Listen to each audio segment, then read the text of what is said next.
समय बहुत कम है, इसलिए अब जो है हमें तैयार रहने का समय है, क्योंकि प्रभु बहुत जल्दी आने वाला है। आज से 2000 साल पहले प्रभु यीशु मसीह अपने दूत जिब्राइल को पतमुस टापू में संत यूहन्ना के पास भेज करके ये पहले ही बता दिए हैं, और आज हम लोग संत यूहन्ना के द्वारा प्रकाशित वाक्य के तहत हम लोग अपने आप को देख पाते हैं वचन के जरिए से कि हाँ, प्रभु ने कहा है कि मैं शीघ्र आने वाला हूं।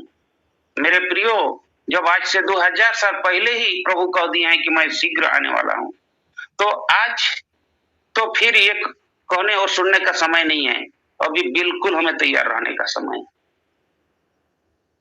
अभी प्रभु के प्रिय दास जितना सुंदर आराधना के गीत को गा रहे थे, उन्होंने जैसे बताया कि आज हमें तैयार रहना है, क्योंकि अभी बिल्कुल वक्त नहीं है।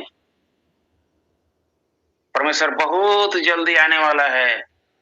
जैसे मैंने पिछले बार भी बताया कि दुल्हा आने वाला है, अभी दुल्हन को केवल तैयार होने का समय है मेरे प्यारों। आज दुल्हन को जो है ये दुनियादारी में ध्यान देने का समय नहीं है। दुल्हा जब आने वाला होता है उस समय दुल्हन के पास बिल्कुल वक्त नहीं है कि वो इधर उधर ध्यान लगाए। उसका ध्यान केवल और केवल मात्र अपने दुल्हा के ऊपर लगा हुआ रहता है कि मैंने कैसे अपने दुल्हा के लिए अपने आप को मैंने तैयार किया है। आज भी हमें वैसे ही तैयार रहने का समय है। हम सब जानते हैं, जब हम लोग बाइबल के वचन में पढ़ते हैं तो पता चलता है राजा सुलेमान ने जब परमेश्वर के भवन को बनवाए तो उस परमेश्वर के भवन का पूरा भीतरी हिस्सा अंदर से सोना से मढ़ा हुआ था। अंदर से वो पूरा सोना से मढ़ा हुआ था। दीवार, चारों ओर के दीवार सोना से ही वो मढ़ा हुआ था। और मेरे प्रियो, उस मंदिर के भीतर में जितने भी वहां पर पात्र थे, बर्तन थे, जो भी वहां मंदिर में जितने भी पात्रों का जरूरत होता है, जिन बर्तनों का, सारे बर्तन सोना और चांदी की ही थी। तो ये सोना और चांदी आज हमारे जीवन की धार्मिकता को और विश्वास की पवित्रता को दिखाता है। मेरे प्रिय भाइयों और बहनों, आज हमें भी परमेश्वर के मंदिर को केवल ये सोना और चांदी से ही संवारना पड़ेगा। और ये सोना और चांदी है जीवन की पवित्रता, आत्मिक जीवन की पवित्रता और आत्मिक जीवन की धार्मिकता। और मैंने पिछले बार बताया कि आज हम इस परमेश्वर के पवित्र भवन को हम लोग उन पवित्र चीजों, बर्तनों के द्वारा, पवित्र पात्रों के द्वारा ही हम इसको सुसज्जित कर सकते हैं। और वो पवित्र पात्र हैं केवल और केवल मात्र परमेश्वर के पवित्र और जीवित वचन। हालेलुया। तो आज मेरे प्रियो, केवल और केवल मात्र हम परमेश्वर के ये पवित्र और जीवित वचनों के द्वारा ही हम परमेश्वर के मंदिर के आंतरिक भाग को हम लोग आज संवार सकते हैं। इसलिए यीशु मसीह एक बार नहीं, कोई एक बार जब ये दुनिया में थे तो उन्होंने कहा, यदि तुम मुझ पर विश्वास करते हो, मेरी आज्ञाओं को मानोगे। आज मेरे प्रियो, आज्ञाओं को लोग सुनकर, पढ़कर, जानकर भी टाल देते हैं, आज्ञा का पालन नहीं करते हैं। आज हम प्रभु के जन वही गलतियां कर रहे हैं जिस गलती को हमारे आदि माता पिता आदम और हवा ने किया। उन्होंने परमेश्वर की आज्ञा को टाल दिया और आज्ञा को टालने के कारण आज भी दुनिया का हाल इस तरह है। तो मेरे प्रिय भाइयों और बहनों, आज बिल्कुल समय नहीं है हम लोगों को ध्यान इधर उधर करने का। हमारा एक ही लक्ष्य होना चाहिए। संत पौलुस जैसे कहते हैं कि मैं प्रतिदिन अपने लक्ष्य की ओर दौड़ा चला जाता हूं ताकि वह इनाम पाऊं जो परमेश्वर ने प्रभु यीशु मसीह में मुझे देने के लिए ऊपर बुलाया है। तो मेरे प्रियो, आज वो इनाम देने के लिए प्रभु यीशु मसीह में परमेश्वर हमें ऊपर बुलाया है और वो इनाम है अनंत जीवन का मुकुट। वो इनाम है जीवन का मुकुट। जीवन का मुकुट पाने के लिए हमें विजयी होना होगा। जब तक कोई विजय नहीं होता है, सफल नहीं होता है, तो उसको ये मुकुट नहीं मिलता है। और आज जो जीवन का मुकुट कहने से ये स्पष्टता से हम सबों को मालूम पड़ता है, मुकुट केवल और केवल मात्र राजा को दिया जाता है। मेरे प्रिय भाइयों और बहनों, आज हम सबों को, परमेश्वर के तमाम संतानों को प्रभु आज वही इनाम देने के लिए सबको ऊपर बुलाया है कि मैं तुम्हें जीवन का मुकुट दूंगा, मैं तुम्हें अनंत अनंत काल के लिए मैं तुम्हें राजा बनाऊंगा। इसीलिए वचन में लिखा है, क्या तुम नहीं जानते कि तुम एक राजपदधारी याजकों का समाज हो। मेरे प्रियो, हम सब जितने प्रभु के संतान हैं, हम लोग राजपदधारी याजकों का समाज हैं, क्योंकि हम में एक पद नहीं, दो पद एक साथ में परमेश्वर ने दिया है। जब एक पापी पाप को कबूल करके प्रभु से क्षमा मांग करके यीशु मसीह के नाम में जब डूब करके बपतिस्मा लेता है, वो जैसे ही ऊपर आता है तो उसको पवित्र आत्मा का अभिषेक प्राप्त होता है। और जब पवित्र आत्मा का अभिषेक प्राप्त होता है तो उसी दिन ये घोषणा कर दिया जाता है स्वर्गलोक में कि देखो ये मेरा प्रिय पुत्र है, देखो ये मेरे प्रिय पुत्री है। और उसी दिन से वो जीवन के मुकुट पाने का हकदार हो जाता है। तो ये जीवन के मुकुट पाने का प्रमाण पत्र हमें उसी दिन मिल जाता है। इसलिए यीशु मसीह कहते हैं, जो कुछ मेरा तुम्हारे पास है उसको तुम मेरे आने तक थामे रहो। यही है जीवन का मुकुट पाने का प्रमाण पत्र, सर्टिफिकेट। इस प्रमाण पत्र को जब तक हम लोग संभाले नहीं रखेंगे तो मेरे प्रियो, हमें वहां जाकर के जीवन का मुकुट नहीं मिलेगा। एज ए एग्जाम्पल हम लोग जानते हैं, आज एक जब चुनाव होती है तो चुनाव में जो इतने भी उम्मीदवार खड़े होते हैं उसमें कोई एक उम्मीदवार होते हैं एक ही जगह के लिए, लेकिन जब चुनाव में मत लिया जाता है, फिर जब मत की गिनती होती है, जब विजय घोषित होता है तो उसको वहां पर जो पदाधिकारी होते हैं वो पदाधिकारी उनको एक प्रमाण पत्र देते हैं कि हाँ, आज मेरे सामने आप जो है विजय घोषित किए गए हैं। और मेरे प्रियो, जब वो विजय प्रमाण पत्र को साथ लेकर के जब वो जाकर के विधानसभा में, लोकसभा में जाकर के उस प्रमाण पत्र को जब वो दिखाते हैं, तब जाकर के उनको वो स्थान, वो जगह उनको मिलता है कि हाँ, आप सही सलामत विजय प्राप्त करके आए हैं। ये जगह फलाना नंबर का चेयर ये आपके लिए है, आप इसके अधिकारी हैं। ठीक ही ऐसा ही मेरे प्रियो, जब हम इस जीवन के प्रमाण पत्र को लेकर के प्रभु के पास जाएंगे तो हमें भी वहां जो हमारे लिए जगह पहले से तैयार है वो जगह हमें निश्चय मिल जाए। हालेलुया। तो मेरे प्रियो, इसलिए यीशु मसीह कहते हैं, जो अंत तक धीरज धरे रहे और विजय पाए उसी का उद्धार होगा। अंत तक। मेरे प्रियो, अंत तक उस दिन होता है यदि हम इस जीवन के प्रमाण पत्र को, इस विश्वास के प्रमाण पत्र को संभालते हुए हम इस सांसारिक जीवन को समाप्त कर देंगे। जिस दिन प्रभु, जिस दिन हमको इस संसार से छुट्टी देगा, उठा लेगा, उसी दिन अंत हो जाता है।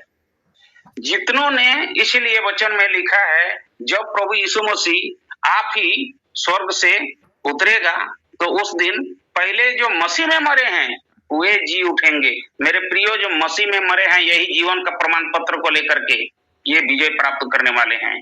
फिर आगे लिखता है, हम जो जीवित और बचे रहेंगे उनके साथ उठा लिए जाएंगे। तो यहां पर देखिए दो शब्द आता है, एक है जीवित, दूसरा है बचे रहना। जीवित रहना, बचे रहना। तो आज बहुत हमारे लोग जीवित तो रहेंगे लेकिन बचे बहुत कम रहेंगे। इसीलिए वचन में लिखा हुआ है, बुलाए हुए तो बहुत हैं मगर चुने हुए थोड़े हैं। तो ये जीवित होते हुए भी बचे रहने वाले लोग, ये लोग चुने हुए लोग होंगे। तो बचे रहने का मतलब ही है कि हमने जिस पवित्र विश्वास में बुलाए गए हैं उस विश्वासता को, इस जीवन के प्रमाण पत्र को प्रभु के आने तक यदि हम जीवित रहेंगे तो इस जीवन के प्रमाण पत्र को संभाले रहना पड़ेगा, विश्वास में बने रहना होगा। और अगर हम विश्वास में बने रहेंगे तो उस दिन हम भी, जो पहले ये जीवन का प्रमाण पत्र के साथ जो अपने जीवन का अंत कर दिए हैं, जो मर मिटे हैं प्रभु में, जो जी उठेंगे उनके साथ हम भी उनके समान हो जाएंगे। आत्मिक शरीर को धारण करके हम परमात्मा के पास उठा लिए जाएंगे। Praise the Lord. तो मेरे प्रियो, यही सच्चाई है, क्योंकि प्रभु यीशु मसीह बहुत जल्दी आने वाले हैं। तो आइए हम लोग कुछ वचन के द्वारा आज के संदेश को हम लोग समझेंगे। मैं चाहूंगा कि कृपा करके अगर मेरे किन्हीं दोस्तों के पास अगर बाइबल अवेलेबल होगा तो जरा पढ़ने का कोशिश करेंगे। मरकुस रचित सुसमाचार उसका 13वां अध्याय और उसका 21 पद से आगे पढ़ेंगे।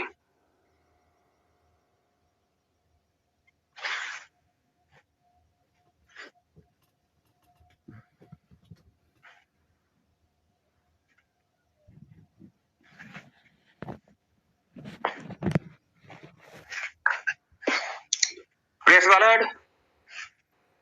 आइए, कोई बात नहीं, आज मैं ही पढ़ देता हूँ। प्रेस द लॉर्ड पढ़ते हैं सर। हाँ जी जी जी जी पाशु जी। जी 13 अध्याय का 21 से आगे पढ़ेंगे, 21 से 27 तक। जी जी। उस समय यदि कोई तुमसे कहे, कोई देखो मसीह यहाँ है या देखो वहां है, तो प्रतीति ना करना, क्योंकि झूठे मसीह और झूठे भविष्यद्वक्ता उठ खड़े होंगे और चिन्ह और अद्भुत काम दिखाएंगे कि यदि हो सके तो चुने हुओं को भी भरमा दें। पर तुम चौकस रहो, देखो मैंने तुम्हें सब बातें पहले ही से बता दी है। उन दिनों में उस कलेश के बाद सूरज अंधेरा हो जाएगा और चांद प्रकाश ना देगा और आकाश से तारागण गिरने लगेंगे और आकाश की शक्तियां हिलाई जाएगी। तब लोग मनुष्य के पुत्र को बड़ी सामर्थ्य और महिमा के साथ बादलों में आते देखेंगे। उस समय वह अपने दूतों को भेजकर पृथ्वी के इस छोर से आकाश के उस छोर तक चारों दिशाओं से अपने चुने हुए लोगों को इकट्ठा करेगा। आमीन आमीन आमीन आमीन। Praise the Lord, glory be to God. तो आइए हम लोग इस वचन के लिए छोटी सी दुआ करेंगे। दयालु पिता, हम एक बार फिर से आपके पवित्र चरणों में आते हैं। पिता, हम आपका धन्यवाद करते हैं प्रभु जी, आपके इस जीवित और सामर्थ्य वचन के लिए। दयालु पिता, इन वचनों के द्वारा प्रभु जी आप हम सबों से बातचीत कीजिए और प्रभु जी हम सबों को आपके महिमा का कारण बनाएंगे, यीशु मसीह के पवित्र नाम। आमीन आमीन आमीन। तो मेरे प्रिय भाइयों और बहनों, इन वचनों के द्वारा हम यह पाते हैं, यहाँ लिखा हुआ है कि उस समय यदि कोई तुमसे कहे देखो मसीह यहाँ है या देखो वहां है, तो प्रतीति न करना। उस समय प्रभु यीशु मसीह अपने मुख से ये वचन कहे हैं और ये आज से 2024 साल पहले कहे हैं। और मेरे प्रियो, आज उस समय बोले हैं कि उस समय, तो आज इस वचन में लागू होता है कि इस समय अब उस समय नहीं रहा, उस समय अब बदल गया है इस समय। इसलिए हम लोग आज इसको इस तरह से पढ़ेंगे कि इस समय यदि कोई तुमसे कहे देखो मसीह वहां है या देखो यहाँ है, तो प्रतीति ना करना, विश्वास ना करना। तो मेरे प्रिय भाइयों और बहनों, आज वो समय है, आज जो है कितने आज झूठे मसीहा इस दुनिया में उठ खड़े हुए हैं। चाइना में एक महिला उठ खड़ी हुई है, वो कहती है कि नहीं, जो है स्वर्ग से आने वाला मसीहा मैं ही हूं, मैं अब स्त्री के रूप में आई हूं, वो कहती है। और उसने आज कितनों को भरमा करके, आज उनके बिलीवर कम नहीं है, उनके कम से कम यहाँ लाखों करोड़ों बिलीवर हैं जो आज भ्रमित हो चुके हैं। एक आपको दक्षिण कोरिया में है, वो कहता है कि हाँ नहीं, स्वर्ग से आने वाला मसीहा मैं ही हूं। आज उसने कितनों कितनों को भरमा करके रखा है। मेरे प्रियो, ऐसे ऐसे कोई एक हैं, एक नहीं, कोई एक झूठे मसीहा आ चुके हैं जो आज कह रहे हैं कि मैं ही हूं। और उनके कितने बिलीवर हैं, विश्वासी हैं, जो कहते हैं कि नहीं, यही है हमारा आने वाला मसीहा, यही है। और आज उनके बात को विश्वास करके कितने लोग इस झूठे मसीहा पर विश्वास कर रहे हैं और भ्रमित हो रहे हैं। तो मेरे प्रियो, वो वचन आज हम लोगों के सामने पूरा हो रहा है। बुलाए हुए तो बहुत हैं, चुने हुए थोड़े हैं, और आज ये चुने हुए लोग भी भ्रमित हो रहे हैं। इसलिए हमें अभी सावधान रहने का समय है। आगे लिखा है, क्योंकि झूठे मसीह और झूठे भविष्यवक्ता उठ खड़े होंगे। उस दिन बोले थे यीशु मसीह की झूठे मसीहा और झूठे भविष्यवक्ता उठ खड़े होंगे, और आज वे उठ खड़े हो चुके हैं। इसलिए हमें अभी सतर्क रहने का समय है। देखिए आगे क्या लिखा हुआ है, और जो झूठे मसीहा और झूठे भविष्यवक्ता उठ खड़े होंगे, वे चिन्ह और अद्भुत काम दिखाएंगे, अद्भुत काम दिखाएंगे। मेरे प्रियो, आज की दुनिया के लोग केवल चमत्कार को नमस्कार करते हैं, और जितने लोग चमत्कार को नमस्कार करने के पीछे पड़े हुए हैं, ये सब भ्रमित हो रहे हैं। ये केवल वही हैं जिसके बारे में यीशु मसीह ने कहा है कि हे प्रभु कहने वालों में से हर एक परमेश्वर के राज्य में प्रवेश ना करेगा। इसलिए आज हे प्रभु कहने वाले अधिकारी से हैं। उससे आगे कहा, परंतु वही जो मेरे भेजने वाले की इच्छा पर चलते हैं। हालेलुया। मेरे प्रिय भाइयों और बहनों, हम लोगों को परमेश्वर के वचन की इच्छा पर चलने वाला होना चाहिए। यीशु मसीह ने कहा कि मेरे भेजने वाले की इच्छा पर। ये भेजने वाला कौन था? हम लोग जो है योहन्ना रचित सुसमाचार के पहले अध्याय के पहले वचन में पाते हैं, आदि में वचन था,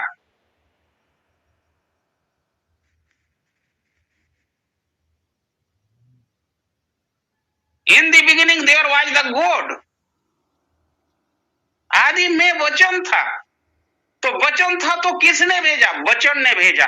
किसको भेजा? वचन को भेजा। यीशु मसीह कौन है? यीशु मसीह वचन है मेरे प्रिय। इसलिए वचन ने वचन को भेजा और वचन ने ही हमें ये वचन दिया। वचन ही परमेश्वर है। तो आज हमें वचन की इच्छा पर, वचन के अनुसार हमें चलने का जरूरत है, तभी आप भ्रमित होने से आप और मैं बच सकते हैं। और अगर आज जो इस जीवित वचन पर ध्यान नहीं लगा करके आज जो है लोगों के कहे हुए बात पर ध्यान लगाते हैं, तो वे भ्रमित हो रहे हैं, वे भ्रमित हो रहे हैं। आइए हम लोग आगे पढ़ते हैं तो हमें क्या मिलता है। देखिए,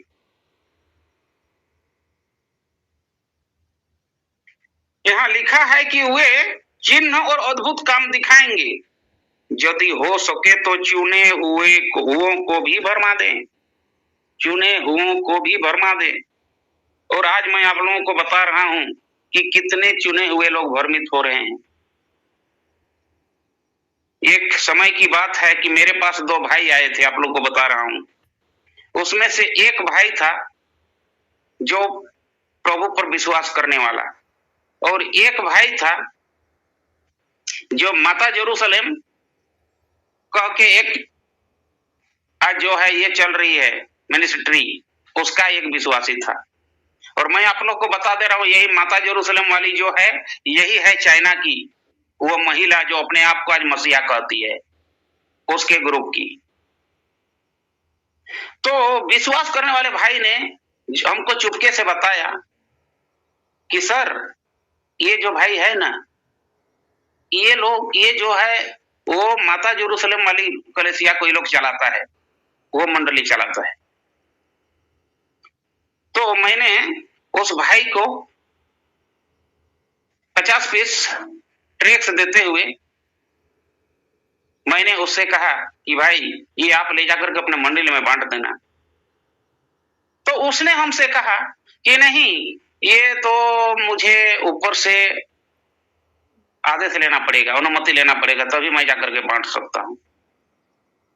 जरा सोचिए, आज यही लोग भ्रमित होने वाले और भरमाने वाले लोग हैं, जो परमेश्वर के सत्य वचन को, ये जीवन का प्रमाण पत्र को स्वीकार भी नहीं करना चाहते हैं।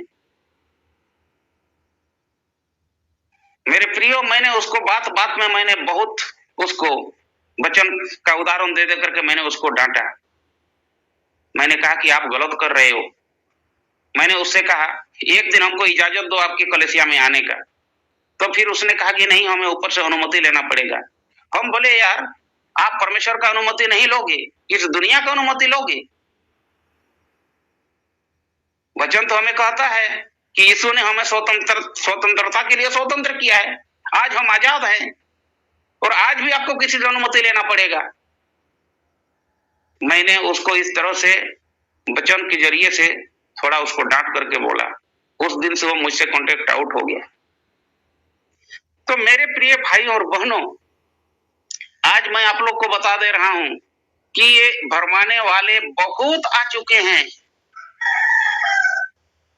95% आज भरमाने वाले हैं, 5% ही है जो भ्रमित होने से बचाने वाले।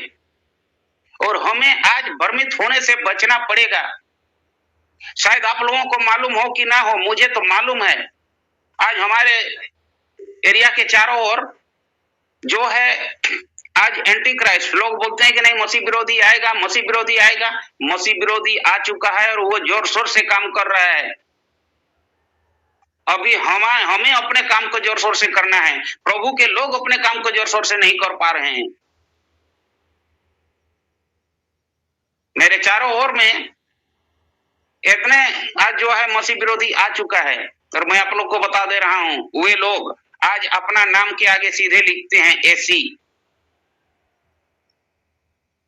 हम लोग परमेश्वर के लोग, हम लोग लिखते हैं कि हम नाम के बाद में हम लोग जोड़ते हैं टाइटल को या मसीह को, लेकिन वो लोग नाम के आगे जोड़ता है अपने टाइटल को।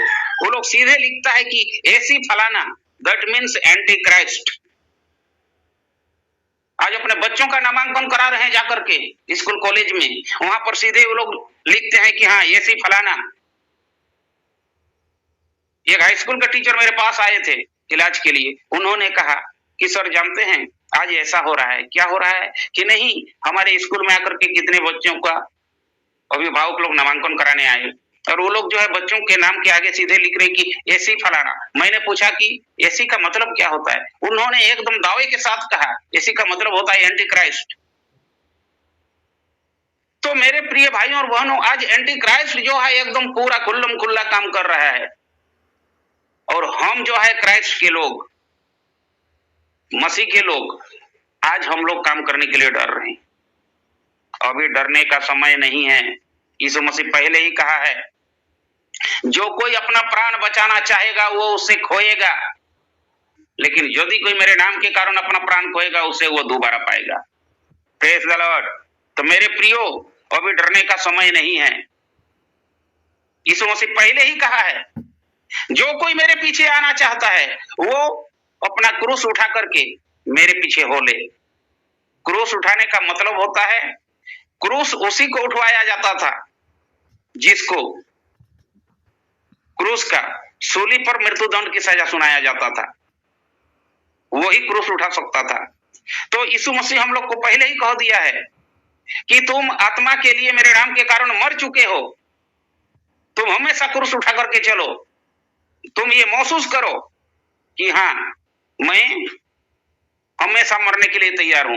क्रूस उठा के जाने का मतलब होता है कि मुझे इस क्रूस पर ही चढ़ाया जाए। आज मसीह के लिए, परमेश्वर की पवित्र सुसमाचार के लिए मरने के लिए तैयार हो जाइए। और जितने आज प्रभु के सेवक हों चाहे विश्वासी हों, जो आज मसीह के नाम से निंदित होना भी नहीं चाहता है, मरना तो बहुत दूर की बात है, आज निंदा भी नहीं सहना चाहता है, तो ऐसे लोग केवल हे प्रभु कहने वाले हैं। इसलिए हे प्रभु कहने वाला नहीं मेरे प्रियो, हम लोगों को वचन के अनुसार, आज्ञा के अनुसार चलने वाला होना चाहिए। आइए हम लोग 23 में पढ़ते हैं, पर तुम चौकस रहो, देखो मैंने तुम्हें सब बातें पहले ही से बता दी है।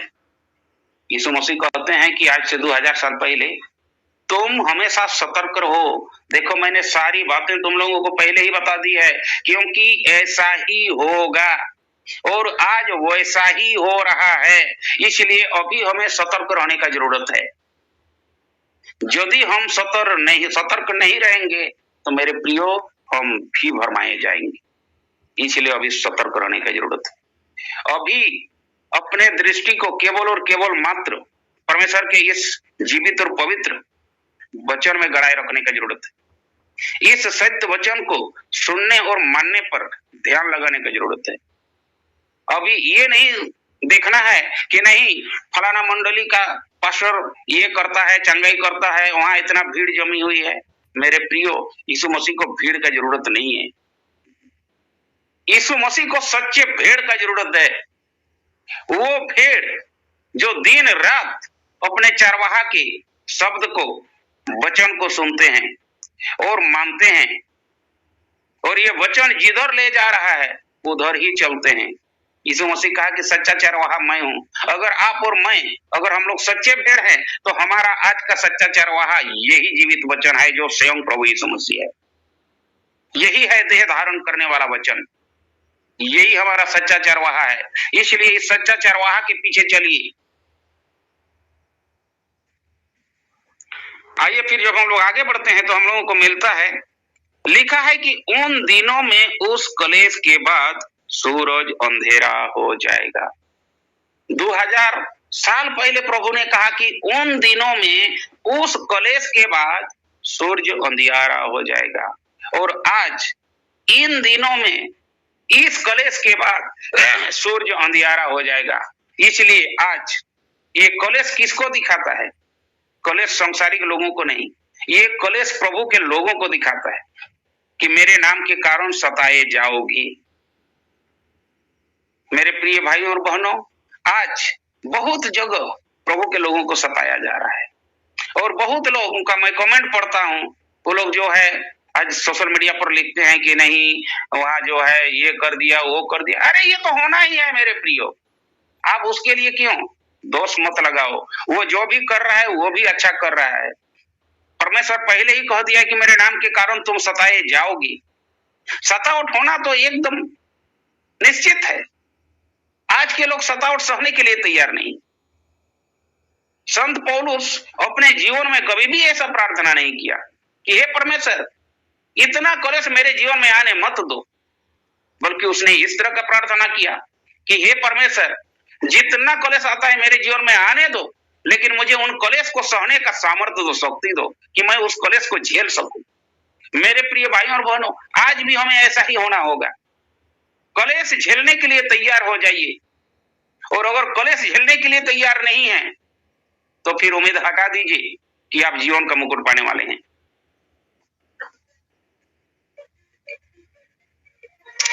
फिर आगे लिखा गया है, सूरज अंधेरा हो जाएगा और चांद प्रकाश ना देगा। अब यही समय है सूरज अंधेरा होने का, चांद प्रकाश ना देने का। ये समय है, बहुत जल्दी सूरज अंधेरा होने जा रहा है और बहुत जल्दी जो है चांद अपना प्रकाश खोने जा रहा है और आकाश के तारागण गिरने लगेंगे। अब यही समय है कि आकाश के तारागण अब गिरेंगे, क्योंकि आकाश की शक्तियां हिलाई जाएगी। मेरे प्रियो, आकाश की शक्तियां, स्वर्ग में परमेश्वर ने एक शक्ति से ऐसा करके रखा है कि देखिए हर एक ग्रह तारा अपने जगह पर ही हुए, वो भ्रमण कर रहे हैं, वो घूम रहे हैं, चक्कर काट रहे हैं, वो किसी से नहीं टकरा रहे हैं। लेकिन अब वो समय आ गया है कि हर एक ग्रह तारा एक दूसरे से टकराएंगे। हर एक ग्रह तारा एक दूसरे से टकराएंगे। जरा सोचिए, जिस दिन आकाश की शक्तियां हिलाई जाएगी और जब इतने बड़े बड़े ग्रह और तारा जब एक दूसरे से टकराएंगे,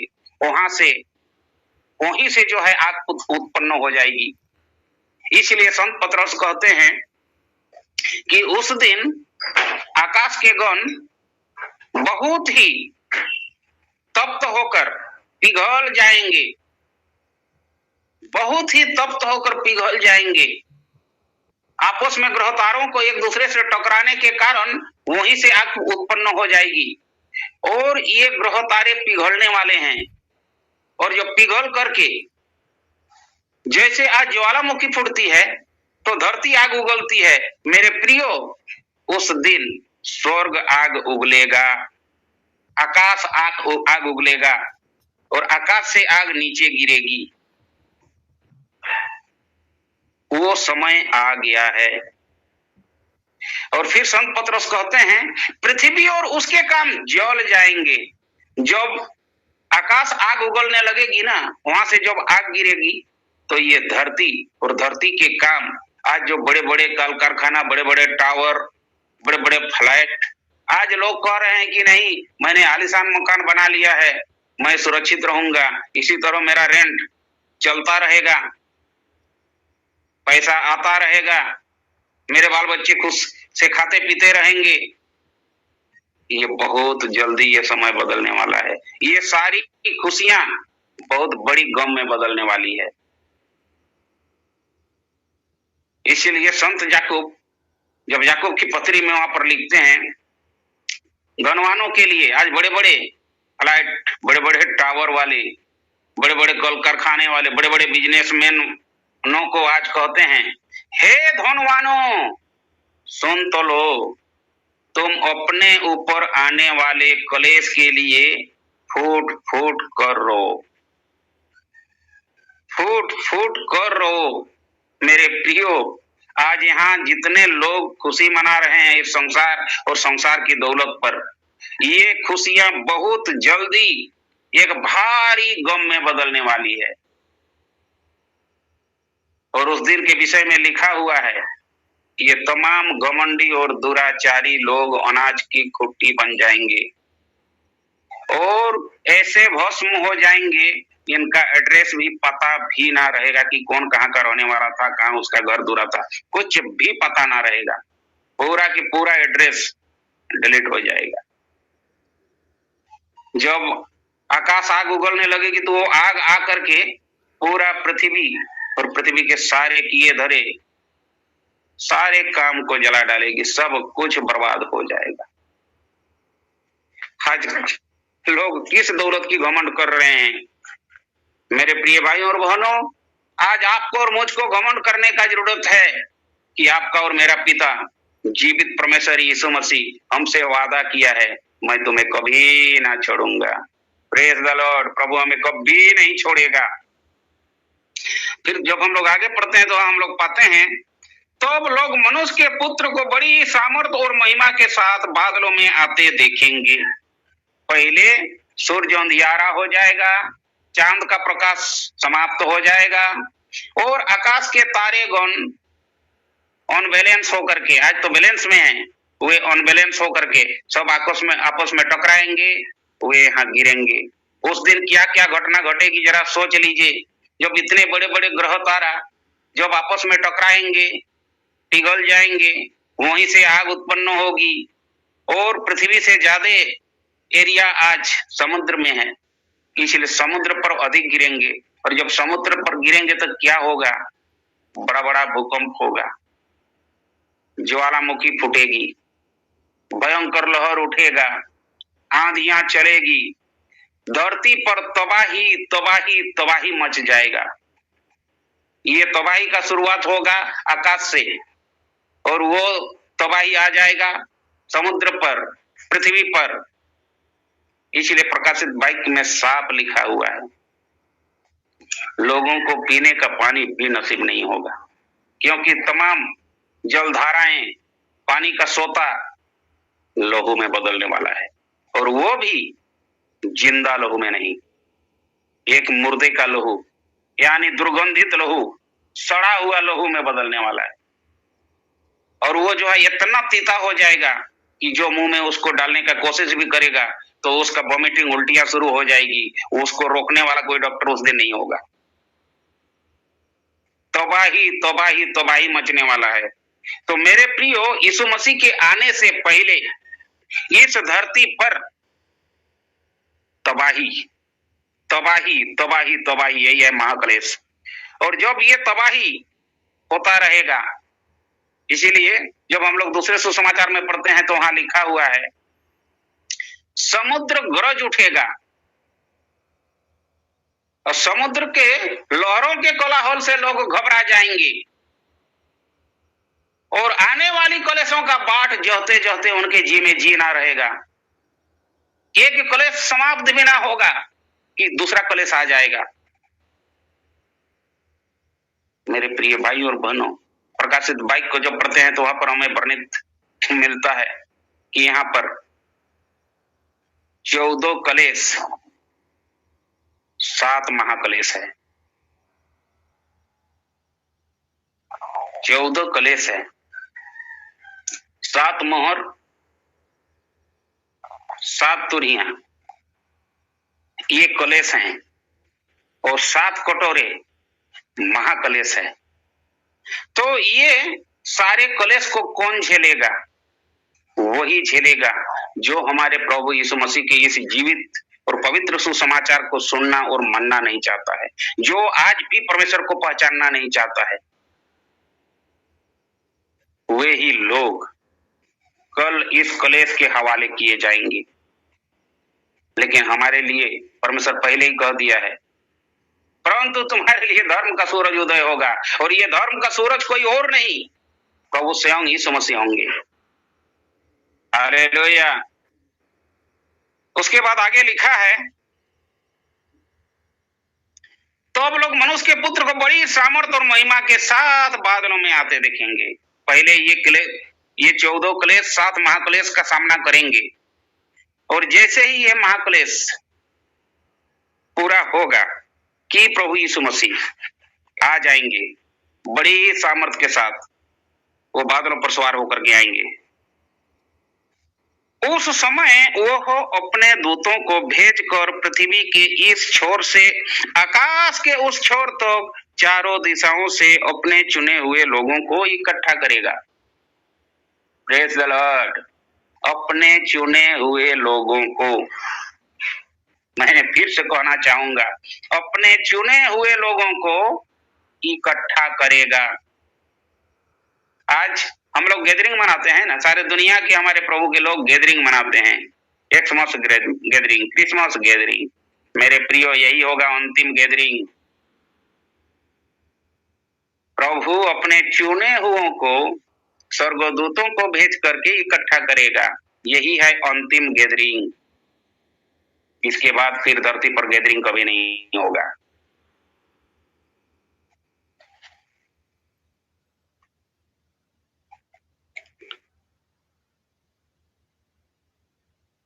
प्रेज द लॉर्ड। तो मेरे प्रिय भाइयों और बहनों, इसलिए मैंने पहले ही कहा, अभी वक्त नहीं है, दूल्हा चल चुका है, दुल्हन को तैयार होने का जरूरत है। बहुत जल्दी हमारा दूल्हा आ जाएगा, और जब हमारा दूल्हा आएगा तो उस दिन वो जो है तुरहियों के बड़े शब्द के साथ आएगा। आकाश में करोड़ों स्वर्गदूत तुरहिया फूंकते हुए आएंगे। हम लोग गाना गाते हैं ना कि आखिरी नरसिंहा फूंका जाने वाला है, तेरा मेरा सबका यीशु आने वाला है। यही आखिरी नरसिंहा होगा। इसके बाद फिर कभी तुरहिया नहीं फूंकी जाएगी। Praise the Lord. तो मेरे प्रिय भाइयों और बहनों, इसलिए आज वो समय है। संत पौलुस कहते हैं कुरिन्थियों की पत्री में 3:16 में कहते हैं ना, क्या तुम नहीं जानते कि तुम परमेश्वर के मंदिर हो। मैं आज उस बात को दोहराना चाहूंगा। आज हम लोग कितने लोग जानते हैं कि हम परमेश्वर के मंदिर, और यदि हम जानते हैं कि परमेश्वर के मंदिर हैं, तो क्या परमेश्वर के मंदिर को आज धूम्रपान का अड्डा, शराबियों का अड्डा, जुआ का अड्डा, झूठ का अड्डा, फेप का अड्डा, चोरी हत्या का अड्डा, निंदा का अड्डा, घृणा का अड्डा, गाली गलौज का अड्डा बना के रख देंगे क्या? यदि हम जानते हैं कि हम परमेश्वर के पवित्र मंदिर हैं, क्योंकि परमेश्वर का आत्मा, पवित्र आत्मा आज हमारे मन में, हमारे अंदर में बसता है, क्योंकि परमेश्वर अपने हाथों से बनाए हुए मंदिर में ही वो बसता है, इंसान के बनाए हुए मंदिर में नहीं बसता है मेरे प्यार।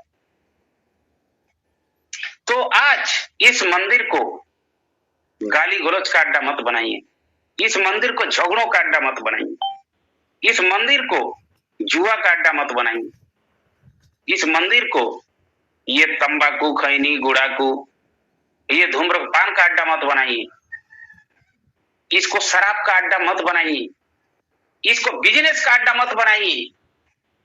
आज भी कितने लोग कहते तो हैं कि हाँ मैं परमेश्वर का पवित्र मंदिर हूं, लेकिन वो बिजनेस का अड्डा बनाते। दिन रात ध्यान केवल है कि नहीं मुझे और भी अच्छा बिजनेस करना है, और रुपया कमाना है, और रुपया कमाना है, जबकि यीशु मसीह पहले ही मना कर दिया है, तुम अपने लिए इस जगत में धन इकट्ठा मत करना। प्रभु कह दिया है कि तुम केवल और केवल मात्र स्वर्ग और राज और धर्म की खोज करो, तुम्हारी हर एक भली वस्तु है जो तुम्हें जरूरत है समय पर दे दिया जाएगा। मेरे प्रियो, आज परमेश्वर इसलिए नहीं देता है समय पर जरूरत का चीज कि हम परमेश्वर पर भरोसा कम, अपने ऊपर भरोसा ज्यादा रखते हैं। हम सोचते हैं कि प्रभु नहीं, अभी आपका जरूरत नहीं है, हम अभी मेहनत कर सकते हैं, हम अभी बिजनेस कर सकते हैं, हम कमा लेंगे। बहुत कोई सोचते हैं कि नहीं, हम जाकर के जुआ खेल के भी कमा लेंगे। परमेश्वर के मंदिर को अड्डा मत बनाइए। परमेश्वर के मंदिर को जो है, इसको पवित्रता की अड्डा में ही बना के रखिए, इसको पवित्र बनाइए रखिए। मेरे प्रियो, जिस दिन अड्डा बनाएंगे उस दिन जैसे सुलेमान के बनाए हुए मंदिर में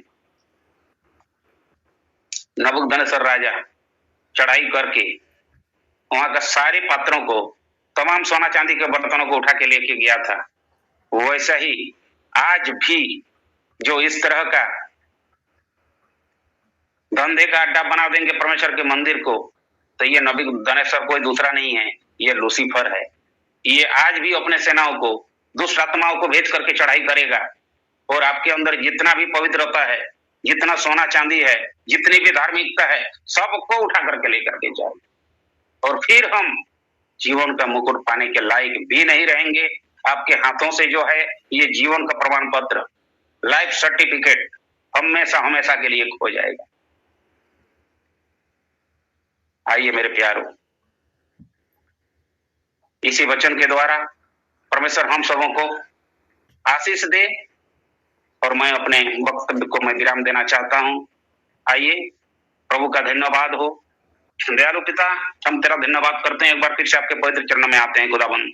आज के इन वचनों के द्वारा प्यारे प्रभु जी, हम जितने आपके बेटे बेटियां हम सुने हैं प्रभु जी, हमारे जीवन में ये काम होने दीजिए प्रभु जी कि हम सब आपके डर भय में अपने जीवन को प्रभु जी जीते हुए सारी आदर महिमा आपको देने पाए, यीशु मसीह के पवित्र नाम में।